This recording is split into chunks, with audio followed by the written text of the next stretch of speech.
Alright guys, we are just going to jump right into our discussion right now. Where we are right now, we should have discussed the background information that led up to World War I. So these are basically the causes of World War I, and we talked about this word mania, and which stands for militarism, alliances, nationalism, imperialism, and assassination. We should have talked about this in class. If we haven't, we will. So I'm just going to leave this as it is and kind of move on. We know that there was an assassination, and if we look at this timeline that I made, it starts with the June 28th, and basically in 1 week, we're going to see this thing escalate real fast. June 28th, Archduke Franz Ferdinand, here he is right here. Okay, actually he's in the car, was assassinated by a Serbian activist, kind of like an extremist. And because of this assassination, a lot's going to happen in 7 days to lead to war. Actually, before I go through this timeline, I want to show you this video that kind of, I think, brings a funny light to how this whole thing went down. So I think you guys will like this. So let's check this video out, right? I have to find it. Bear with me for a second. Right here. Check this out. Frightful First World War. How the First World War all started was really complicated, and I mean complicated. Read all about it. Britain on brink of war to end all wars. Gentlemen, we face a most difficult decision, most difficult. Oh dear, sir. Yes, now, tea or coffee? You're right, sir, that is difficult. That's not the decision, you fool. Isn't it, sir? No, we face a much more difficult decision than that. Gentlemen, we are facing a great war. War? Yes, war. Why? Why war? Because an Austrian has been killed by a Serb in Bosnia, and that means war. I see. Sir, Yes, Maltravers. why does an Austrian being killed by a Serb in Bosnia mean war, sir? Because of Russia. Ah. Why? Because Russia supports Serbia and Austria supports Bosnia, and so on. I support Arsenal. Shut up, Blenkinsop. So an Austrian has been killed by a Serbian in Bosnia, which means Austria might invade Serbia and then Russia will invade Austria. Correct. Any questions? Yes, sir. What is it, Maltravers? How does this involve Britain, sir? Well, Maltravers, who would you say is your best friend? Oh, well, Blenkinsop, sir. He's a spiffing fellow. And if I were to punch Blenkinsop in the nose, what do you think he would do? Well, nobody punches Blenkinsop and gets away with it. Thanks, old bean. Exactly, exactly. So, if Russia threatens Austria, Austria's best friend will offer support. And who is Austria's best friend? Not Blenkinsop. No, Germany. Germany is Austria's best friend, Maltravers. Austria and Germany sitting in a tree. K-I-S-S-I-N-G. Yes.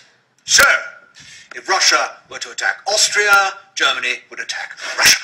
But that will leave Germany undefended on the other side. So, if Germany were to attack Russia, she would also have to attack France. France? Yes, France. And if Germany were to attack France, it would leave Belgium threatened.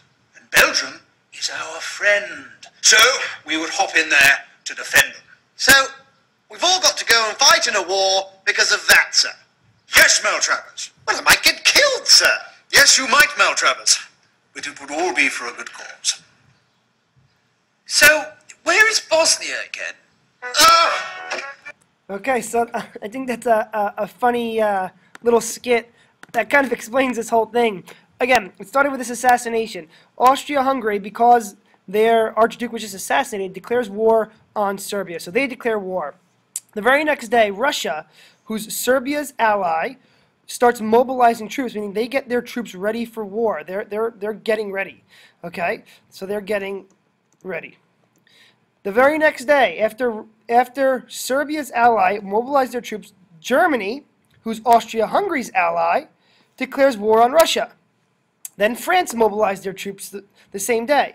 And then August 3rd, Germany declares war on France. And August 4th, Germany invades Belgium, this neutral country, to attack France. And Britain responds because Germany invaded Belgium.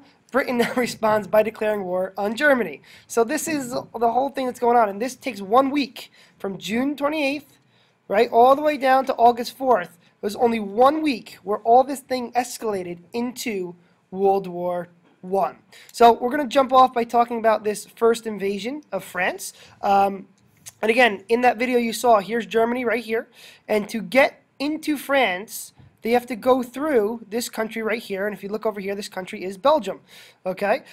So Germany basically invades through Belgium to try to attack France. And actually they're going to have kind of like a northern attack and a southern attack. So they're going to try to get the capital of Paris. And obviously you want to go after a country's capital when you're at war. So Germany kind of is starting this whole thing off. And it's important to know that Germany's going to start this attack because Germany, in the end of the war, is going to get a lot of blame. And we'll talk about that later. So what we see is something called the First Battle of the Marne River. And what develops right near the Marne River area, near Paris, is a, hold on one second. So what develops are these things called trench warfare. So let me show you what that is. So here's the German army advancing in, going again through Belgium and starting to attack France. And this trench warfare system starts where the way World War I is fought, and the majority are in these trenches, like these ditches.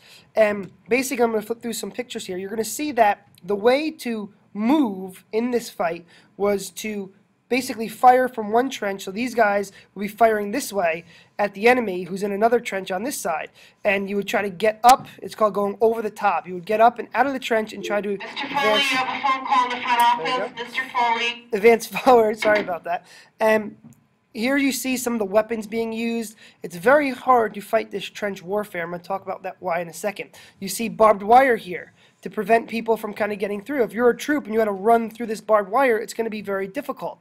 Again, here's another example of trench warfare. You do not want to be caught like this guy here, who unfortunately has just died, in the middle of these trenches. In fact, the middle of these trenches were called no man's land because no man wanted to be found there, or no man could be found there, because this is where all this artillery fire is coming from. You see machine guns, you see grenades, you see poison gas. All right, this is bad warfare. This is some serious stuff. Again, here's what it looked like in the trenches. You had to stay low. If you ducked your head above this trench, you're going to get a hail of machine gun fire coming right at you. So you had to stay low, and then when it was time, the general would say, okay, it's time to go. Let's go over the top. All these guys would go, ah! And they would all jump over the top of the trench and run towards the other trench, and it would just be running into a hail of bullets. Okay, you can see here in this picture, these guys sleeping here. You can see the blankets. Here's one guy sleeping here, one guy sleeping here, right? Looks like this guy might have just took off his cloak. So again, this is what it kind of looked like. It was tough conditions. The trenches would fill up with water. There was no kind of way to escape this. One problem with this, and this is a beautiful picture here, is trench foot. Again, you had to avoid the sniper fire and artillery shelling and machine gun fire. So you literally were living in the mud and the water, and it was not a good thing. You know, where did you go to the bathroom? Well, you went to the bathroom in the trench too. So these foot diseases develop. It's rather disgusting. And here you see World War I soldiers being carried off because of their trench foot problem. So basically, what we see develop during World War I is this trench warfare. It was 3 full years of these trenches. And here's the big thing. Guys, these battle lines basically didn't move for 3 years. And think about what you have here. So here you see like an example of a trench. And here you see, you know, the barbed wire in the front. Here you see the troops coming in.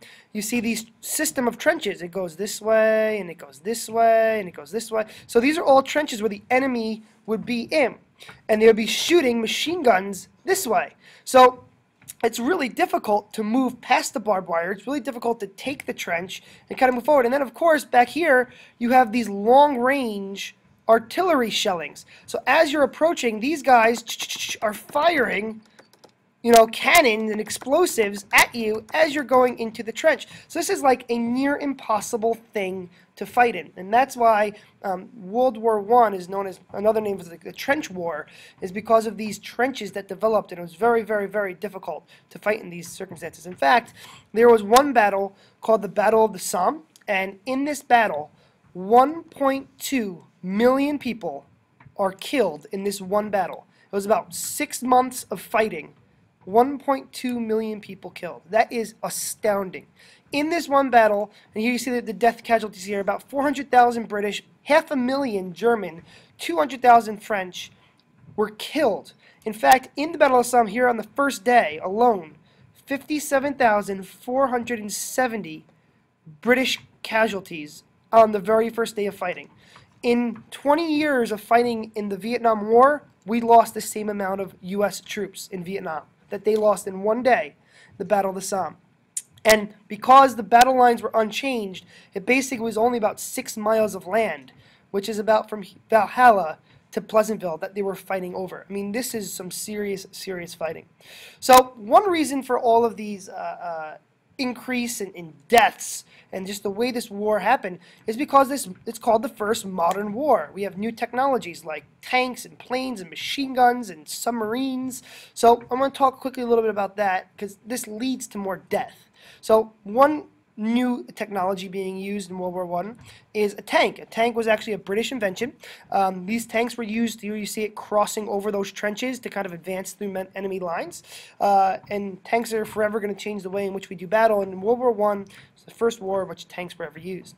World War I was also the first war in which machine guns were used. Again, it's a new technology that developed.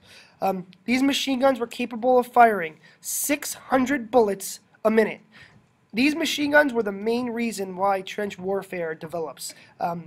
Basically, you had to stay in your trench because once you popped your head up, these machine guns would just be firing 600 bullets per minute, just a hail of fire, and it was just mowing people down. Poisonous gas. World War I is also the first time it's called chemical warfare was ever used. There were poison gas, and both the Allied and the Central Powers used poison gas in World War I. Here you can see the gas masks being used here during the war to counteract that attack. Today, you know, the chemical warfare that we have today, you don't even want to know what chemical warfare there is. You know, thank goodness we're not in war now because, you know, my concern is the next war is going to be nuclear and it's going to be chemical, and some bad stuff might be released on people. So this is the first time chemical warfare was ever used. World War I, also the first time airplanes were used. These airplanes weren't used so much for bombing as they were used for like a reconnaissance, trying to find the location of enemy troops, warning about attacks and movements and things like that. And of course, the German U-boats. And these U-boats get their names from, they were called Untersee boats, right? Untersee, German said for under the sea. These are the first submarines. They were used to block trade ships and supply ships, and these are very hard to destroy. And these German U-boats are going to lead to a very other big event. And this is going to be one of these things that start to get the U.S. involved, and we'll talk about that more so next video. But just to start you off, Woodrow Wilson, president during World War I, these are some things we talked about with Woodrow Wilson. He was a trust buster, all those antitrust acts. Okay, he did not want the U.S. to enter World War I. Instead, what Woodrow Wilson does is he says, we're going to stay neutral. While Europe's fighting, we're going to stay neutral. And we're going to trade. We're not going to trade with the Central Powers. We'll trade with the Allies. So, really, is this neutral? You could say yes, you could say no. But the Central Powers don't really like this too much, especially Germany. We're pretty much supplying the enemy with bullets to kill them, and guns to kill them, and food to eat to keep warm. Samantha Halbauer, please come to the front office. Samantha Halbauer. What you see that really escalates this thing is this British naval blockade of German ports. And we're going to talk about this more in the next video, but this is going to lead to that event called the sinking of the Lusitania. And basically what happens is because Great Britain is blocking the ports and Germany, here you see, can't get any supplies in, they're going to start blowing up ships. And by accident, they blow up one ship, and we'll talk about that next class. All right, guys, thanks.